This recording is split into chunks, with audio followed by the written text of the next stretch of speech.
পাঠক জিন্দাবাদ জিন্দাবাদ জিন্দাবাদ রুদ্র পাঠক লাগিবই লাগিবই লাগিবই বিজেপি লাগিবই লাগিবই লাগিবই বিজেপি জিন্দাবাদ জিন্দাবাদ জিন্দাবাদ সাংবাদিক বন্ধুসকল এইবেলি নিৰ্বাচনত আমাৰ 16 নম্বৰ অভয়পুৰী সমষ্টিৰ বাবে আমাৰ ৰাইজৰ মংগলৰ কাৰণে সৰ্বাংগীন উন্নয়নৰ কাৰণে আমি ৰুদ্ৰ পাঠক ডাঙৰীয়াক বিচাৰিছোঁ। তেখেত ৰাইজৰ হকে কাম কৰিব। ইমান দিনে আমি ভাল এটা কেণ্ডিডেট পোৱা নাই যে ৰাইজৰ হকে সৰ্বাংগীন উন্নয়নৰ কাৰণে কাম কৰি যায়। তেখেত ইতিমধ্যে বহুত কাম কৰিছে ৰাইজৰ হকে। গতিকে আমাৰ ইচ্ছা তেখেতৰ দ্বাৰা আমাৰ অভয়পুৰীবাসীক উন্নয়নৰ ধাৰা বোৱাই দিব। আমি সেইকাৰণে এইবেলি ৰুদ্ৰ পাঠক ডাঙৰীয়াক এই অভয়পুৰ 16 নম্বৰ অভয়পুৰী সমষ্টিৰ বাবে আমি বিচাৰিছোঁ। আমাৰ সৰ্বসাধাৰণ ৰাইজৰ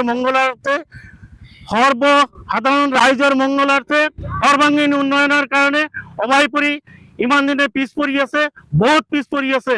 আমাৰ ইয়াত ভাল এটা কলেজ নাই, ভাল হস্পিটেল নাই। বিভিন্ন ঠাইত অসমৰ ইমূৰে সিমূৰে বহুত উন্নয়ন হৈছে, কিন্তু ভাল এজন কেণ্ডিডেট আমি ইমান দিনে পোৱা নাই কাৰণে আমাৰ অভয়পুৰীবাসী ইমান পিছ পৰি আছোঁ।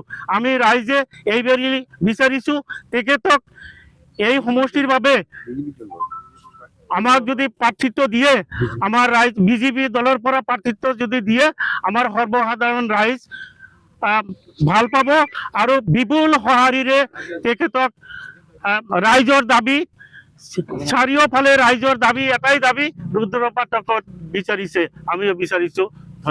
আমি অভয়পুৰী সমষ্টিৰ ইয়াতে সকলোৱে নৱপ্ৰজন্ম যোনবিলাক আমি আছোঁ, য়ং জেনেৰেশ্যনখিনি, আমি খোজোঁ ইয়াতে যে ৰুদ্ৰ পাঠক দেৱক মানে আমাৰ ইয়াতে টিকেটটো যেনে বিজেপিয়ে যাতে দিয়ে, কাৰণ বিজেপিৰ পৰা প্ৰতিনিধিত্ব লাগে। আৰু কাৰণ কিহৰ কাৰণে লাগে মানে ধৰক আমাৰ ইয়াতে ডেভেলপমেণ্ট লাগে, আমাৰ য়ং জেনেৰেশ্যনক জব লাগে, আৰু লগতে জব অকল সেইখিনি হ'লে নহয়, আৰু বাকী ধৰক আজিকালি যিমান ধৰক প্ৰজেক্টছ হয় বা কিবা হয় সেইবিলাক যেতিয়া হ'ব, সেইবিলাক হ'লে অভিয়াছলি ইয়াতে এমপ্লয়মেণ্টো জেনেৰেট হ'ব তেনেকৈ।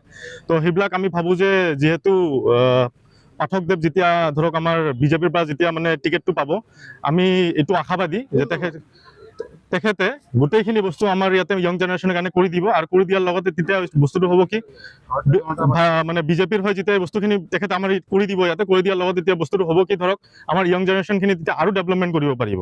আৰু এই ডেভেলপমেণ্টটো হোৱাৰ কাৰণে আমি এইটোৱে খোজোঁ যে বিজেপিৰ পৰা আমাৰ CM ছাৰে যাতে আমাৰ ৰুদ্ৰ পাঠক দেৱক বিজেপিৰ সেই টিকেটটো দি কেনে যাতে অভয়পুৰী সমষ্টিটো আৰু ডেভেলপমেণ্টৰ কাৰণে আগুৱাই লৈ যায়। ভাৰতীয় জনতা পাৰ্টি বিজেপি তেখেতৰ বহুত ভাল জনপ্ৰিয়তা আছে ইয়াতে, আৰু 100% ছাপোৰ্ট চবৰে আছে, আৰু আমি য়ং জেনেৰেশ্যনৰ পৰা 100% ছাপোৰ্ট তেখেতে পাব। ৰুদ্ৰ পাঠক মহাশয় অকল অভয়পুৰী সমষ্টিৰে নহয়, আমাৰ বঙাইগাঁও গোটেই বঙাইগাঁও জিলাৰ এজন স্থানীয় আৰু তেখেত এজন বিশিষ্ট সমাজকৰ্মী। তেখেত জনপ্ৰতিনিধি নোহোৱা অৱস্থাতেই আমাৰ ৰাস্তা ঘাটকে আদি কৰি দুখীয়া নিচলা সকলো ৰাইজৰ লগত এটা জনসংযোগ কৰি চলা আমাৰ পৰিলক্ষিত হৈছে। এই ক্ষেত্ৰত আমাৰ অভয়পুৰী ৰাইজে তেখেতক অনুৰোধ কৰিছিল যে দাদা, যদি আপুনি ৰাইজক যিহেতু এনেও সহায় কৰে, আপুনি যদি নিৰ্বাচনলৈ আহে তেতিয়াহ'লে ৰাইজক সহায় কৰাৰ কিছু আৰু আপুনি স্কোপ পাব।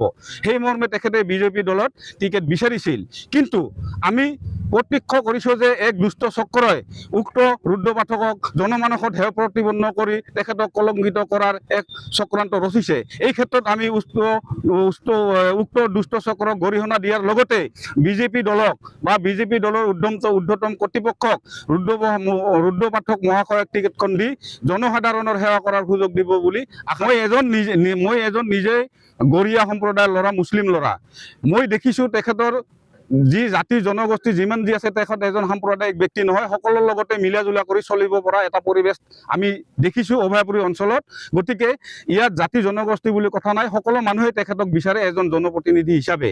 গতিকে সেইফালৰ পৰা বিজেপি দলৰ আমি ঊৰ্ধ্বতম কৰ্তৃপক্ষক অনুৰোধ কৰিছোঁ, বিভিন্ন জাতি জনগোষ্ঠীৰ মানুহ ইয়াত সমবেত হৈছে, সকলোৱে অনুৰোধ কৰিছোঁ তেখেতক টিকেটখন দি যেন আমাক এই ৰাইজক বাধিত কৰে। এইখিনি টিকেট পাই জয়ী হোৱাৰ কিমান শতাংশ? যদি তেখেতে টিকট পায় তেতিয়াহ'লে 100%, 100ৰ ওপৰত তেখেতে জয়ী হোৱাৰ গেৰেণ্টি দিব পাৰি।